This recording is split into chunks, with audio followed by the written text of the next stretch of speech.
तो आज हम करेंगे प्रश्नावली 5.2 का 8वां और 9वां प्रश्न। इससे पहले हमने पहले से लेकर 7 तक सभी प्रश्नों को आसानी से सॉल्व कर लिया है और उन्हें समझ भी लिया है। जो हमारे चैनल पर नए हैं वो हमारी पिछली वीडियो को हमारी प्लेलिस्ट पे जाकर देख सकते हैं, या फिर मैंने उन वीडियो की लिंक डिस्क्रिप्शन बॉक्स में भी दी हुई है, आप वहाँ जाकर भी उन वीडियो को देख सकते हैं। आज का जो आपका प्रश्न है वो सामाजिक विज्ञान से है। आपको मुझे बताना है कि दिल्ली चलो का नारा किसने दिया। फिर से रिपीट कर रहा हूँ कि दिल्ली चलो का नारा किसने दिया था। इसका आंसर आपको मुझे कमेंट बॉक्स में लिखकर भेजना है। तो चलिए शुरू करते हैं प्रश्नावली 5.2 का। सबसे पहले करेंगे हम 8वां प्रश्न। इसमें दिया गया है कि एक एपी में 50 पद हैं, जिसका तीसरा पद 12 है और अंतिम पद 106 है। इसका 29वां पद हमें ज्ञात करना है। तो चलिए हल करते हैं इस प्रश्न को। तो प्रश्न को ध्यान से पढ़ना है। हमें क्या दिया गया है? हमें दिया गया है कि एक समांतर श्रेणी है, उसमें 50 पद हैं और तीसरा पद 12 है, अंतिम पद क्या है? 106 है। तो हमें क्या ज्ञात करना है? इसका 29वां पद हमें ज्ञात करना है। ठीक है, तो एक समांतर श्रेणी है, इसे थोड़ा समझ के करते हैं कि कोई समांतर श्रेणी है। ठीक है, ए पी हमें दी गई है, पहला पद हमें पता नहीं है। ठीक है, तो पहला पद मैं सीधा कॉलम बना रहा हूँ पहले पद का। ठीक है, रिक्त स्थान हमने भरे थे ना, तो पहला पद हमें पता नहीं है, पहला पद पता होना चाहिए हमें, बट हमें नहीं दिया गया है। तो और तीसरा पद हमें क्या दिया गया है? 12 दिया गया है, ये है तीसरा पद। ठीक है, थर्ड पद है। ठीक है, तो तीसरा पद हमें क्या दिया गया है? 12 दिया गया है। ठीक है, और अंतिम पद यानी आखिरी वाला पद, आखिरी टोटल कितने पद हैं? 50 पद है ना, तो 50वां पद होगा ना आखिरी। तो आखिरी पद क्या है? 106 है, यानी 50वां पद 106 है। ठीक है, हमें क्या ज्ञात करना है? इसका 29वां पद हमें ज्ञात करना है, यानी 29वां पद हमें ज्ञात करना है। ठीक है, हमें ज्ञात करना है। तो किसी भी पद को ज्ञात करने के लिए हमें क्या पता होना चाहिए? एक तो पहला पद हमें पता होना चाहिए और सारवंतर हमें पता होना चाहिए। तो हम कोई सा भी पद ज्ञात कर सकते हैं। ठीक है, अगर हमें पहला पद और सारवंतर दोनों नहीं दिए हैं तो हम क्या करेंगे? उसे समीकरण के रूप में करके जब हम उसे सॉल्व करेंगे, हम दोनों पद ज्ञात करेंगे, पहला पद और सारवंतर, और उसके बाद हम किसी भी पद को ज्ञात कर सकते हैं। ठीक है, तो हम कैसे करेंगे?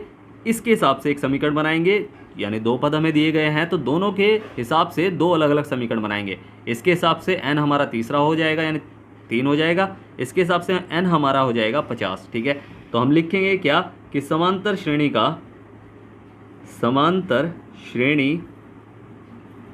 का तीसरा पद, या थर्ड कर लो, थर्ड पद हमें दिया गया है, यानी A3 लिख लो चाहे AN लिख लो। AN हमें दिया गया है 12। ठीक है, तो इसके हिसाब से n क्या हो जाएगा? n हमारा 3 हो जाएगा, तो n बराबर 3 हो जाएगा। अब हमें क्या करना है? हमें फॉर्मूला लगाना है कि समांतर श्रेणी का nवां पद, भाई समांतर श्रेणी का nवां पद यानी A plus bracket n-1 bracket बन D बराबर AN। ठीक है, nवां पद AN क्या है? A प्लस n-1 ब्रैकेट बन D।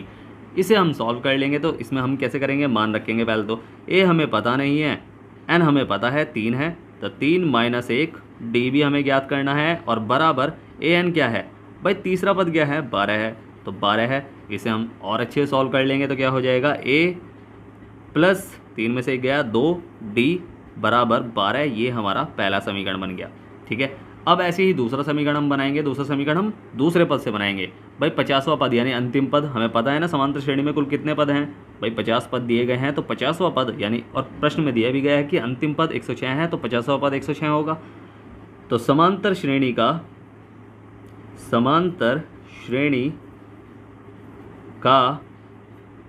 50वां पद जो हमें दिया गया है, यानी A50 कर लो या AN कर लो, बात एक ही है, बराबर कितना दिया गया है? 106।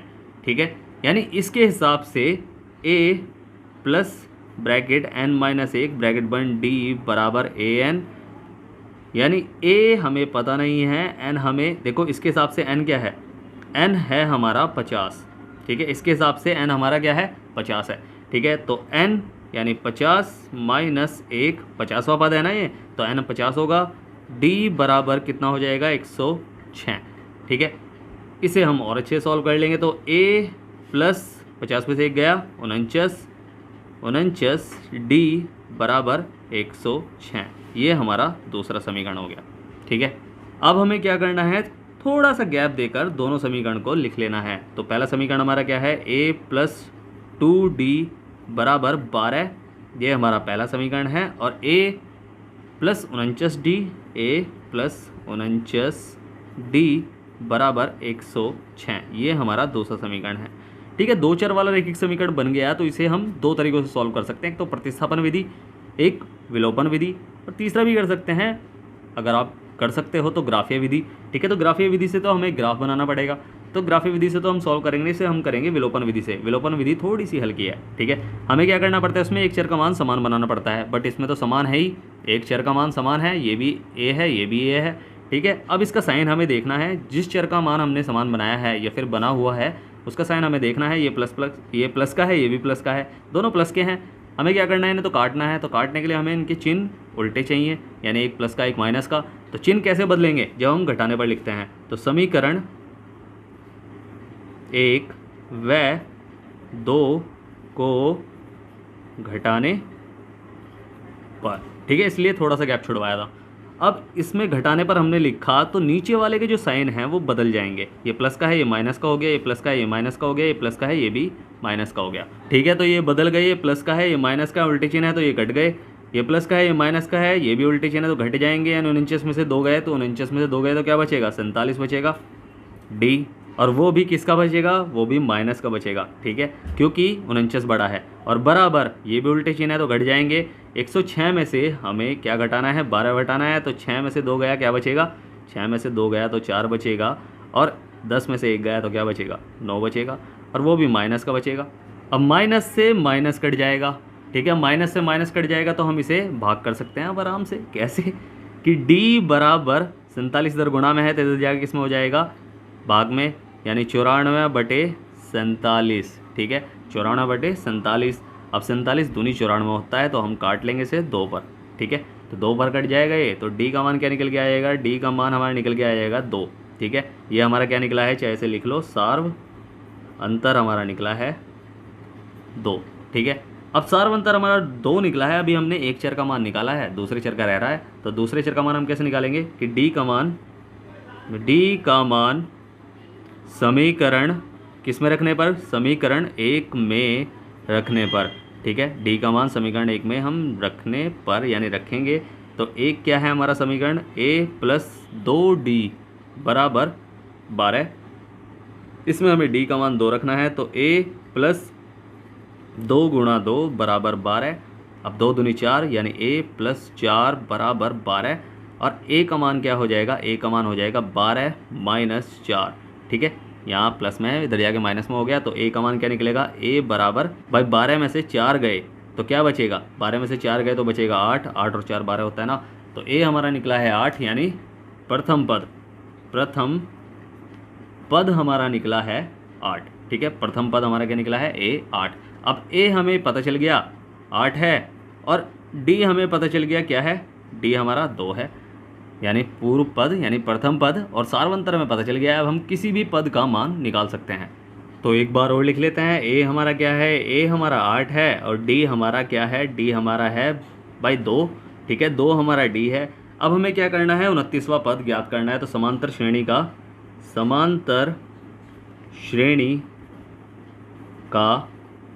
29वां पद बराबर क्या हो जाएगा भाई, इसके हिसाब से, यानी an है, चलो ठीक है, और इसके हिसाब से n क्या हो जाएगा, 29 हो जाएगा। ठीक है, 29वां पद है तो 29 ही तो होगा, तो a plus bracket n minus 1 bracket बन d बराबर an हो जाएगा। अब an का मान हमें ज्ञात करना है, तो वो कैसे ज्ञात करेंगे, a प्लस n क्या है हमारा 29 माइनस 1, ओ a हमारा क्या है 8 है।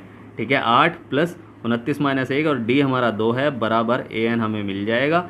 अब इसे हम सॉल्व कर लेंगे, तो 8 प्लस 29 में गया 28 गुणा 2 बराबर an, और 8 प्लस 28 दूनी 2 अट्ठे 16 का 6 का हासिल लगा 1, 2 दूनी 4 और 1 5, 28 दूनी 56 हो गया, बराबर an। ठीक है, an है हो गया। अब 28 और 56 को जोड़ देंगे, 8 और 6 14 का 4 का हासिल लगा 1, 5 और 1 6 64 हो गया। ठीक है, तो an हमारा क्या है, 64 है। तो अतः श्रेणी का 29वां पद क्या होगा, 64 होगा। अतः श्रेणी का 29वां पद क्या होगा, 64 होगा। ठीक है, समझ में आया प्रश्न। अब करेंगे हम कौन सा, 9th। ठीक है, तो नाइन्थ हम करेंगे। नाइन्थ हमें क्या दिया गया है कि यदि किसी समांतर श्रेणी के तीसरे और 9वें पद क्रमशः 4 और -8 है, यानी तीसरा पद 4 है और 9वां पद क्या है, -8 है, तो इसका कौन सा पद शून्य होगा। ठीक है, इसका कौन सा पद शून्य होगा, यानी पद हमें पता है, हमें n ज्ञात करना है। ठीक है, तो इसे भी सॉल्व करते हैं। तो हमें क्या पता है इसमें, भाई हमें देखो समांतर श्रेणी दी गई है, पहला पद हमें पता नहीं है। ठीक है, हमें क्या पता है, तीसरा पद पता है, क्या है 4, तीसरा थर्ड पद है। ठीक है, और उसके बाद चल रहा है तो 9वां पद 8 है, वो भी माइनस का। ठीक है, 9वां पद है। ठीक है, तो हमें क्या करना है, हमें इसका पद ज्ञात करना है, कौन सा पद जो है वो शून्य है, यानी शून्य जो है वो कौन सा पद है। तो मैंने बताया अभी कि किसी भी श्रेणी का अगर हमें प्रथम पद पता हो और सार्वंतर पता हो तो हम किसी भी पद को ज्ञात कर सकते हैं। ठीक है, तो हमें क्या करना है, पहले इसमें प्रथम पद और सार्वंतर हमें ज्ञात करना है। जब हमें दोनों चीज़ ज्ञात करनी पड़ती है तो हम क्या करेंगे, हम समीकरण बना के सॉल्व करेंगे उसे। ठीक है, समीकरण बना के सॉल्व करेंगे, हम दोनों पद ज्ञात कर लेंगे और उसके बाद हम कोई सा भी पद ज्ञात कर सकते हैं या कोई भी संख्या ज्ञात कर सकते हैं, कौन सा वह पद है। ठीक है, तो समांतर श्रेणी का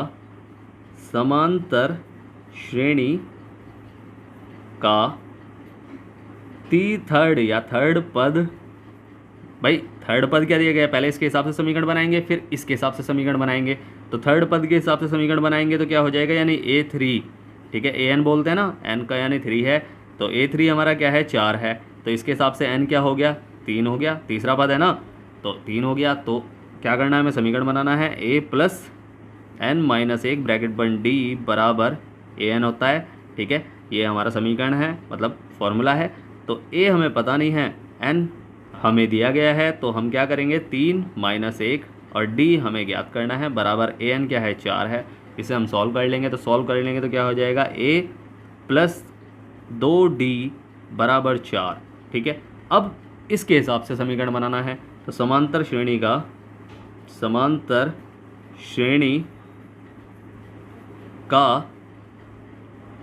9वां पद क्या है, -8 है।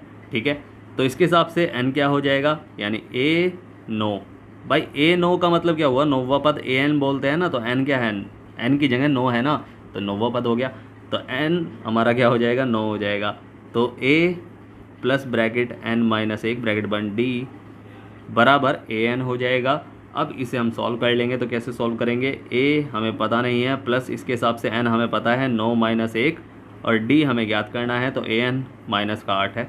ठीक है, तो इसे सॉल्व कर लेंगे और अच्छे से, तो a + 8d बराबर -8, ये हमारा दूसरा समीकरण है। ठीक है, ये पहला था और ये दूसरा है। ठीक है, अब थोड़ा सा गैप देकर दोनों समीकरण को हम लिख लेंगे। तो थोड़ा सा गैप दिया, दोनों समीकरण लिखेंगे। तो पहला समीकरण a + 2d बराबर 4, ये पहला, और a + 8d बराबर -8, ये दूसरा। अब हमें क्या करना है, इसे विलोपन विधि से सॉल्व करना है, जैसे पिछले क्वेश्चन को किया था हमने, पीछे करा था ना क्वेश्चन, तो उसी तरीके से हमें सॉल्व करना है। देखो इसके भी मान समान है, तो हमें क्या करना है, बदलने हैं, जब ही घटेंगे। अब बदलेंगे तो हम क्या लिखेंगे, समीकरण नंबर, भाई विलोपन विधि से कर रहे हैं ना, समीकरण 1 व 2 को क्या करेंगे, घटाएंगे, घटाने पर। ठीक है, तो घटाएंगे तो नीचे के साइन चेंज हो जाएंगे, माइनस का ये माइनस का है, ये प्लस का हो जाएगा। ठीक है, उल्टे बदल जाते हैं उसके चिन्ह। ठीक है, अब ये प्लस का है, ये माइनस का है, ये कट जाएंगे, ये प्लस का है, माइनस का है, ये भी भाई घटेंगे, यहाँ भी घटाया हमने, भाई ये में से ये घटा तो 0 बचेगा ना, तो 8 में से 2 गया तो क्या बचेगा, 6 d, और चिन्ह किसका, जो बड़ा है, चिन्ह पे फोकस करना है आपको। ठीक है, तो माइनस का चिन्ह है, बराबर ये प्लस का हो गया, ये भी प्लस का है, तो 8 और 4 12 हो गया। ठीक है, तो d का मान क्या निकल के आएगा, भाई d का मान ऐसे थोड़े निकलेगा, हमें पहले जिसका मान हमें निकालना है उसका साइन एक तो प्लस का होना चाहिए और एक होना चाहिए वह अकेला, बट ये तो माइनस का है अभी। ठीक है, तो हमें क्या करना है, इसकी जगह चेंज कर देनी है, तो ये हो जाएगा -12। ठीक है, ये प्लस का इधर जाके माइनस में हो गया और ये माइनस का इधर जाके प्लस में हो गया, 6d। अब d का मान हम निकाल लेंगे, तो d का मान क्या निकलेगा, भाई d बराबर -12 बटे क्या हो जाएगा, 6, तो 6 दूनी 12, तो d का मान क्या निकला, d का मान निकला है -2, तो यानी सार्वंतर निकला है हमारा, अंतर -2 निकला है। ठीक है, अब हमें क्या करना है, a का भी मान ज्ञात करना है। भाई ये तो सार्वंतर निकला है, a हमारा क्या है, पूर्व पद है, तो a का भी मान निकाल लो इसी से ही, विलोपन विधि में दोनों चरों के मान निकाल लेते हैं ना हम। तो हम क्या करेंगे कि a का मान समीकरण नंबर 2 में रखने पर, तो a का मान, या पहले में रख लो, सॉरी डी का मान समीकरण किस में रखने पर, एक में रख लो, एक में आसान लग रही है रखने पर। अब जब ए का मान हम समीकरण नंबर एक में रखेंगे तो पहले समीकरण नंबर एक उतारना पड़ेगा। समीकरण नंबर एक हमारा क्या है कि ए प्लस 2d बराबर 4। इसमें हमें मतलब डी का मान रखना है ना, तो डी का मान रखना है ए प्लस 2 गुणा डी हमारा क्या निकला है, डी हमारा -2 निकला है, -2 ठीक है बराबर 4। अब ए प्लस देखो प्लस माइनस हो जाएगा तो प्लस माइनस माइनस हो जाएगा तो दूनी 4 हो जाएगा बराबर 4। ए हमारा क्या हो जाएगा, ए हमारा हो जाएगा 4 + 4 माइनस का इधर जाके प्लस में हो गया तो ए बराबर 8 ठीक है। तो प्रथम पद हमारा क्या निकला है भाई 8 निकला है। अब हमें ए मिल चुका है 8 है और डी भी हमें मिल चुका है -2 है। अब हम कुछ भी ज्ञात कर सकते हैं। हमें क्या ज्ञात करना है कि कौन सा वह पद क्या है भाई, हमें क्या ज्ञात करना है कि समांतर श्रेणी का n वां पद कौन सा है, n वां पद 0 है। हमें ये ज्ञात करना है तो इसमें n हमें ज्ञात करना है ठीक है। n हमें क्या करना है, ज्ञात करना है। a हमें पता है, d हमें पता है भाई, an भी हमें पता है ठीक है क्या है 0, बट हमें n नहीं पता। तो a plus bracket n-1 bracket बन d बराबर क्या हो जाएगा, बराबर an हो जाएगा। ये हमारा फॉर्मूला है ना, तो हमें क्या करना है इसमें बस हमें मान रखना है। तो a हमारा क्या है, a हमारा 8 है प्लस n हमारा क्या है, n हमें ज्ञात करना है n-1 ब्रैकेट d हमारा क्या है -2 बराबर an 0 है ठीक है। अब 8 प्लस में है इधर जाके माइनस में हो जाएगा तो n-1 ब्रैकेट बन -2 बराबर 0 -8 सॉरी 80 हो गया। 8 में हमने कुछ नहीं घटाया ठीक है। 8 में हमने कुछ नहीं घटाया तो क्या आएगा भाई, 8 में जब हमने कुछ नहीं घटाया तो क्या आएगा, 8 ही आएगा ना। जब कुछ नहीं घटाया हमारे पास तो 8 ही रहेगा ना, तो वो भी माइनस कराएगा ठीक है। अब यहाँ क्या हो जाएगा n-1 ब्रैकेट बन 2 ठीक है, वो भी माइनस का। अब ये गुणा में है, इधर जाके किसमें हो जाएगा, भाग में हो जाएगा। तो n-1 अकेला रह जाएगा -8 बटे -2, माइनस से माइनस कटा, 2 चौक 8 हो जाएगा और ये कट जाएगा। अब ये कट गया तो क्या हो गया, 4 हो गया। तो n-1 बराबर 4 और n बराबर 4 + 1 और n बराबर 4 में 1 जोड़ा तो 5 आया। तो 5वां पद हमारा क्या है, 0 है। हमें पता चल गया ना कि n हमारा क्या निकल गया, 5 निकल गया। तो अतः श्रेणी का 5वां पद क्या होगा, 0 होगा। बस यही हमारा आंसर है ठीक है। समझ में आया प्रश्न? उम्मीद है आपको प्रश्न 6 समझ में आया होगा। अगर आपको प्रश्न 6 समझ में आया है तो आपको क्या करना है, आपको करना है वीडियो को लाइक शेयर करना है जितना हो सके और सब्सक्राइब करना है, आपका ही अपना चैनल है ठीक है। और अगर समझ में नहीं आया है तो मैंने नीचे टेलीग्राम की लिंक दी हुई है, इंस्टाग्राम की भी लिंक दी हुई है, आप वहाँ जाकर मुझसे पूछ सकते हैं, कुछ भी पूछ सकते हैं किसी सब्जेक्ट से रिलेटेड ठीक है। मैं आपकी पूरी हेल्प करूँगा। इससे रिलेटेड एक होमवर्क करने के लिए दे रहा हूँ। उस होमवर्क को आप मेरे टेलीग्राम लिंक पर भेज सकते हैं या आप मुझे इंस्टाग्राम पर भी भेज सकते हैं ठीक है। और स्टार्टिंग में जो मैंने आपसे प्रश्न पूछा है कि दिल्ली चलो का नारा किसने दिया, उसका आंसर आपको मुझे कमेंट बॉक्स में लिखकर भेजना है। फिर से कह रहा हूँ, वीडियो करें लाइक शेयर करें जितना हो सके, सब्सक्राइब करें, आपका ही अपना चैनल है। तो मिलते हैं फिर अगली वीडियो में, तब तक के लिए bye bye tata see you.